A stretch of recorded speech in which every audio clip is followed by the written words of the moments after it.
ಇದೇ JCB ಮಂಜುನಾಥ್ ಅನ್ನೋರು ನನ್ನ ಬಗ್ಗೆ ಆ ರೀತಿ ಕರೆದಾಗ ಅಲ್ಲಿ ಒಂದು ಹೆಣ್ಮಗು ಅಲ್ಲಿಗೆ ರಾಜಕೀಯಕ್ಕೆ ಬರೋದು ಬರೀ ದುಡ್ಡಿರ್ಬೇಕು ಇಲ್ಲ ಒಂದು ಪವರ್ ಇದ್ರೇನೆ ಮಾತ್ರನೇ ರಾಜಕೀಯಕ್ಕೆ ಬರಬೇಕಾ? ಯಾಕಂದ್ರೆ ನನ್ನಂತ 100 ಜನ ಹೆಣ್ಮಕ್ಳು ರಾಜಕೀಯದಲ್ಲಿ ಇದ್ದಾರೆ, ಬರ್ತಾರೆ, ಇನ್ನು ಮುಂದುವರಿಬೇಕು.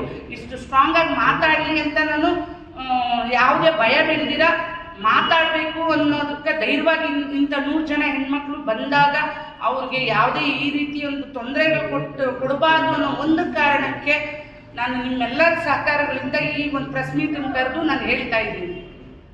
ಇವತ್ತು ಬೆಳಗ್ಗೆ ಮಾಜಿ ಅಧ್ಯಕ್ಷರು ಮಾಲಿನಿ ಶ್ರೀನಿವಾಸ್ ಅವರು ನನ್ನ ಬಗ್ಗೆ ಒಂದು ಆರೋಪ ಮಾಡಿದ್ದಾರೆ.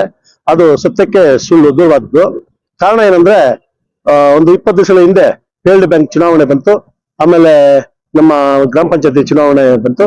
ನನಗೆ ಫೀಲ್ಡ್ ಬ್ಯಾಂಕ್ ಚುನಾವಣೆಯಲ್ಲಿ ನಾನು ಅಭ್ಯರ್ಥಿ ಬಿಜೆಪಿ ಜೊತೆ ಆಗಿಲ್ಲ ಅಂದ್ಬಿಟ್ಟು ನನಗೆ ಅಲ್ಲಿ ಜೊತೆಯಲ್ಲಿ ಇದ್ದೆ ನಾನು ಸೋಲ್ಸೋಕೆ ಪ್ರಯತ್ನ ಮಾಡ್ತಾ ಇದ್ರು. ಅದರಿಂದ ನಾನು ದೂರ ಬಂದು ಆಚೆ ಇದ್ದೆ. ಅವಾಗ ಡಾಕ್ಟರ್ MC ಸುಧಾಕರ್ ಅವರು, ನಮ್ಮ ಶರತ್ ಬಚ್ಚೇಗೌಡರು, ನಮ್ಮ ಶಾಸಕ ಪ್ರದೀಪ್ ಅವರು ಕರೆದು ನೀವು ಕಾಂಗ್ರೆಸ್ ಪಕ್ಷದಲ್ಲಿ ನಮ್ಮ ಮುರಳೀರವರು ಕಾಂಗ್ರೆಸ್ ಪಕ್ಷದಲ್ಲಿ ಅಭ್ಯರ್ಥಿ ಆಗ್ಬೇಕು ಅಂತ ಕರೆದು ನಾನು ಕಾಂಗ್ರೆಸ್ ಪಕ್ಷದಲ್ಲಿ ಅಭ್ಯರ್ಥಿ ಆದೆ. ಆಮೇಲೆ ಗ್ರಾಮ ಪಂಚಾಯತ್ ಚುನಾವಣೆ ಬಂತು. ನನ್ನ ಜೊತೆ 6 ಜನ ಮೆಂಬರ್ಸ್ ಬಂದ್ರು. ಅದಕ್ಕೆ ಮಾಲಿನಿ ಶ್ರೀನಿವಾಸ್ ಅವರು ಒಂದು ಅವಿಶ್ವಾಸ ನಿರ್ಣಯ ಆದ್ಮೇಲೆ ಕೆಲವು ಆರೋಪಗಳನ್ನು ಮಾಡಿದ್ದಾರೆ. ಅದು ಸತ್ಯಕ್ಕೆ ದೂರವಾದದ್ದು. ಏನೇನು ಆರೋಪ ಮಾಡಿದ್ದಾರೆ ಅದು ನೀವೇ ನೋಡಿರ್ಬೇಕು ಸರ್. ಅವ್ರು ಏನ್ ಗೊತ್ತಾ, ಅವ್ರದ್ದು ಏನ್ ಗೊತ್ತಾ, ಅವ್ರ ಮಕ್ಕಳದು ನ್ಯಾಯ ಮಾಡ್ಬೇಕಾಗಿತ್ತು. ಅವ್ರು ಕರೆದು ಇದು ಮಕ್ಕಳು ಭಾಗ ಕೇಳ್ತಾ ಇದಾರೆ, ಮಾತಾಡ್ಬೇಕು ಅಂದ್ರು. ಸರಿ ಬಾಮ, ನಾಳೆ ಬಾಮ ಮಾತಾಡ್ತೀನಿ, ಮೀಟಿಂಗ್ ಅಲ್ಲಿ ಇದೀನಿ ಅಂತ ಹೇಳಿದೀನಿ. ಅದು ಸುಳ್ಳು, ಸುಳ್ಳದು. ಅದು ನಾನು ದೇವಸ್ಥಾನದಲ್ಲಿ ಮಾತಾಡ್ತಾ ಇದ್ದೀನಿ. ಈಗ ಇದು ಮೊನ್ನೆ ಯಮನು ಸುಮ್ಮನೆ ಇದ್ಲು, ಮಾಲಿನಿ ಶ್ರೀನಿವಾಸ್ ಅವರು ಮಾತಾಡಿದ್ದಾರೆ. ಆದ್ರೆ ಮೊನ್ನೆ ಬುಧವಾರ MP ಸುಧಾಕರ್ ಮನೆ ಕರೆಸಿ ಇನ್ನು JCB ಮಂಜು ಅವ್ರ ಬಗ್ಗೆ ಆರೋಪ ಇದು ಪ್ರೆಸ್ ಮೀಟ್ ಮಾಡ್ಬೇಕು ಅಂತ ಹೇಳಿ ಕಳ್ಸಿದ್ದಾರೆ. ಅಲ್ಲಿ ಅವ್ರ ಮನೆಯಿಂದ ನಂಗೆ ಫೋನ್ ಮಾಡಿದ್ರು, ನಿಮ್ಮ ಇವ್ರು ಬಂದಿದ್ದಾರೆ, ಪ್ರೆಸ್ ಮೀಟ್ ಮಾಡ್ಬೇಕು ಅಂತ ಹೇಳ್ತಾ ಅಂತ ಹೇಳಿದ್ರು. 100% ನಿಜ. ನನ್ನ ತುಳಿಯೋ ಒಂದು ನಾನು ತೇಜಾವಧೆ ಮಾಡ್ಬೇಕು ಅಂತ ಹೇಳಿ ಈ ತರ ಮಾಡ್ತಾ ಇದ್ದೀನಿ. ಈಗ ನಾನು ಎಲ್ಲ ರೆಡಿ ಮಾತಾಡಿದ್ದೀನಿ. ಈಗ ಮಹಾರಾಷ್ಟ್ರ ಮೊಕದ್ದಮೆಗೆ ಎಲ್ಲ ಪ್ರಯತ್ನ ಇದು ಮಾಡ್ತಾ ಇದ್ದೀನಿ. ಸರ್, ಈಗಾಗ್ಲೇ ಏನು ಈ ಸುಲ್ತಾನ್ಪೇಟೆ ಒಂದು ಗ್ರಾಮದ ರೆವಿನ್ಯೂ 197ರಲ್ಲಿ ಇದು ಒಬ್ಬ ಮೇಲೆ ಹೆಣ್ಣು ಆರೋಪ ಮಾಡೋದು ಎಷ್ಟು ಮಟ್ಟಿಗೆ ಸರ್? ಏನ್ ಹೇಳ್ತೀರಿ ಸರ್? 100% ಸುಳ್ಳು. ಆ ರೀತಿ ಸತ್ಯ ಇಲ್ಲ ಅಂದ್ರೆ ಯಾವ ಹೆಣ್ಣು ಕೂಡ ಆ ರೀತಿ ಪ್ರೆಸ್ ಮೀಟ್ ಅವೆಲ್ಲ ಸುಳ್ಳು ಸರ್. ಅವರು ಸೋತಿರೋದು ಹತಾಶೆಗೆ ಆ ತರ ಹೇಳ್ತಾ ಇದ್ದಾರೆ ಅಷ್ಟೇ. ಇದೇ ಉದ್ದೇಶಕ್ಕೆ ನೀವು ಮಂಚಕ್ಕೆ ನಿರಾಕರಿಸಿದ್ರು ಅನ್ನೋ ಉದ್ದೇಶಕ್ಕೆ ಅವ್ರನ್ನ ಅಧ್ಯಕ್ಷ ಇಲ್ಲ ಸರ್.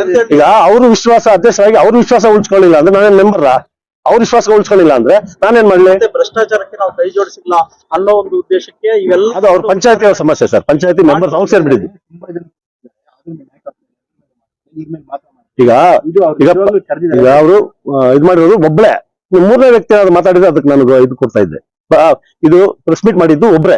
ನೀವು ಆ ರೀತಿ ಮಾತಾಡಿದ್ರಿ, ನಿಮ್ಮ ಸದಸ್ಯರೇ ಒಬ್ರವ್ರಿಗೆ ಫೋನ್ ಮಾಡಿ ಸಾರಿ ಕೇಳಿದಾರೆ ಆ ವಿಚಾರ ಮಾಡಿ. ನೀವು ಆ ರೀತಿ ಮಾತಾಡಿರೋದಕ್ಕೆ ನಿಮ್ಮ ಸದಸ್ಯರೇ ಒಬ್ರು ಫೋನ್ ಮಾಡಿ ಸಾರಿ ಕೇಳಿದಾರೆ ಅಂತ ಹೇಳ್ತಾರೆ. ಇಲ್ಲ, ನಾನು ಆತರ ಮಾತಾಡಿಲ್ಲ. ಅವರು ಮಕ್ಕಳು ನ್ಯಾಯ ಮಾಡ್ಬೇಕು ಅಂತ ಹೇಳಿದ್ ನಿಜ, ಬರ್ತೀನಿ ಅಂತ ಹೇಳಿದ್ ನಿಜ, ಬಾ ಅಂತ ಹೇಳಿದ್ ನಿಜ. ಸೊ ಹಾಗಾದ್ರೆ ಏನು ಮಂಚಕ್ಕೆ ಅವೆಲ್ಲ ಸುಳ್ಳು ಸರ್. ನಮ್ಗೆ ಅಕ್ಕ ತಂಗಿ ಆಗ್ಬೇಕು, ನಮ್ಮ ಸಂಬಂಧಿಕರೇ, ನಮ್ಮ ಅತ್ತೆ ಮಗನ ಸೊಸೆ ಆಗಿದೆ. ಈ ಒಂದು ವಿಚಾರದಲ್ಲಿ ಯಾವ ರೀತಿಯ ಕ್ರಮ ವಹಿಸ್ತೀವಿ? ಈಗ ಲಾಯರ್ನೆಲ್ಲ ಮಾತಾಡಿದ್ದೀನಿ. ಮಹಾರಾಷ್ಟ್ರ ಮೊಕದ್ದಮೆಗೆಲ್ಲ ಕೇಸ್ ಪ್ರಯತ್ನ ಮಾಡ್ತಾ ಇದ್ದೀನಿ. ಹೌದು ಸರ್. ಈಗ ರಾಜಕೀಯ ಅಂದ್ಮೇಲೆ ಈಗ ವಿಶ್ವಾಸ ಉಳಿಸ್ಕೊಳಕ್ ಆಗಿಲ್ಲ ಅಂದ್ಮೇಲೆ 12 ಜನ 14 ಜನ ಮೆಂಬರ್ ಅಲ್ಲಿ 12 ಜನ ನಮ್ ಜೊತೆ ಇದೆ ಅಂದ್ರೆ ಅದ್ರಲ್ಲಿ ಲೆಕ್ಕ ಮಕ್ಕಳು. ಸರ್, ಮತ್ತೆ ಇದು ಗ್ರಾಮ ಠಾಣ ನೀವು ಹಾಕೊಂಡಿದ್ದಾರೆ, ಅದು ನಾನು ಬೇರೆ ಪರ್ಚೇಸ್ ಮಾಡಿದ್ದೀನಿ. ಅಲ್ಲಿ ಸ್ವಲ್ಪ ಖರಾಬ್ ಇದೆ. ಖರಾಬ್ ಆಲ್ರೆಡಿ ಸುಧಾಕರ್ ಮಿನಿಸ್ಟರ್ ಆದಾಗ ಕಿತ್ಕೊಂಡಿದ್ದಾಯ್ತು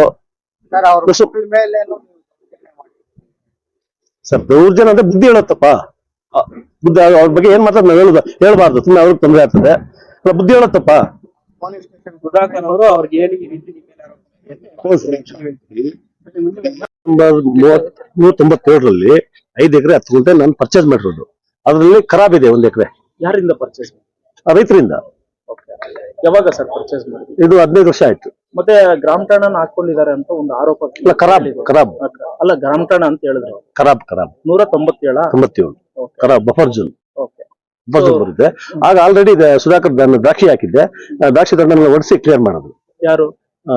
ಸುಧಾಕರ್ ಮಿನಿಸ್ಟರ್. ಯಾಕೆ ಅವರು ಪರವಾಗಿ ಕೆಲಸ ಮಾಡಿಲ್ಲ ಅಂತ ನಮ್ಮ ಆಂಜನಪ್ಪನ ಮಾವ ನಿಂತ್ಕೊಂಡಿದ್ರು. ಅವಾಗ ನಾನು ಅವ್ರ ಪರವಾಗಿ ಕೆಲಸ ಮಾಡಿದ್ದಕ್ಕೆ ದ್ರಾಕ್ಷಿ ತೋಟನ ಕಿತ್ತಾಕಿದ್ರು. ನಾನು ನಮ್ಮ ನುಸುಮತಿ ತಹಸೀಲ್ದಾರ್ ಇದ್ರು, ಅದನ್ನ ಕೇಳ್ಕೊಳಲ್ಲ. ದ್ರಾಕ್ಷಿ ತೋಟ ಹೋದ್ರು ಪರವಾಗಿಲ್ಲ, ಒಂದು 15 ಎಕರೆ ದ್ರಾಕ್ಷಿ ತೋಟ ಇದೆ, 1 ಎಕರೆ ಹೋದ್ರು ಪರವಾಗಿಲ್ಲ ಅಂತ ಹೇಳಿ. ಅಂದ್ರೆ ರಾಜಕಾರಣವಾಗಿ ಮುಗಿಸಕ್ಕೆ ಪರ್ಸನಲ್ ಆಗಿ ರಿವೆಂಜ್ ನನಗೆಲ್ಲ ಸರ್ ಈ ತಾಲೂಕು ಸುಮಾರು ಜನ ಮಾಡಿದ್ದಾರೆ. ದ್ವೇಷ ಏನ್ ಮಾಡಿದಿರಿ? ಅವ್ರ ಜೊತೆ ಇರಲಿಲ್ಲ ಅಂತ, ಅವ್ರ ಜೊತೆ ರಾಜಕಾರಣ ಮಾಡಿಲ್ಲ ಅಂತ, ಅವ್ರ ಮಾತು ಕೇಳಿಲ್ಲ ಅಂತ. ನಮ್ಮ ಮಾವ್ರು ನಿಂತ್ಕೊಟ್ರು, ಆಗ ನಾವು ಜೊತೆ ಹೋಗ್ಲೇಬೇಕಾಯ್ತು. 14ರಲ್ಲಿ ನಮ್ಮ ಸಂಬಂಧಿಕರ ಹೊಸಕೋಟೆ ಬಚ್ಚೇಗೌಡರು ಲೋಕಸಭೆಗೆ 14ರಲ್ಲಿ ನಿಂತ್ಕೊಂಡ್ರು. ಆಗ ನಾನು ಅವ್ರ ಜೊತೆ ಹೋಗ್ಬೇಕಾಯ್ತು. ಈಗ ಮತ್ತೆ 19 ಲೋಕಸಭಾ ಚುನಾವಣೆಯಲ್ಲಿ ಅವ್ರ ಜೊತೆ ಹೋಗ್ಬೇಕಾಯ್ತು. ಅದಕ್ಕೆ ಅವೆಲ್ಲ ಮನಸ್ಸಲ್ಲಿ ಇಟ್ಕೊಂಡು ನನಗೆ ಈ ತರ ಮಾಡಿದ್ದಾರೆ. ಅದು ದೇವ್ರು ಒಳ್ಳೇದ್ ಮಾಡ್ತಾನೆ, ದೇವ್ರು ಇದ್ದಾನೆ. ನಮ್ಗೊಬ್ಬರಿಗೆಲ್ಲ ಇಡೀ ತಾಲೂಕು ಸುಮಾರು ಜನಕ್ಕೆ ಮಾಡಿದ್ದಾರೆ. ಅದು ಅವರ ಒಂದು ಇದೇನ್ ಮಾಡ್ತೀರಾ.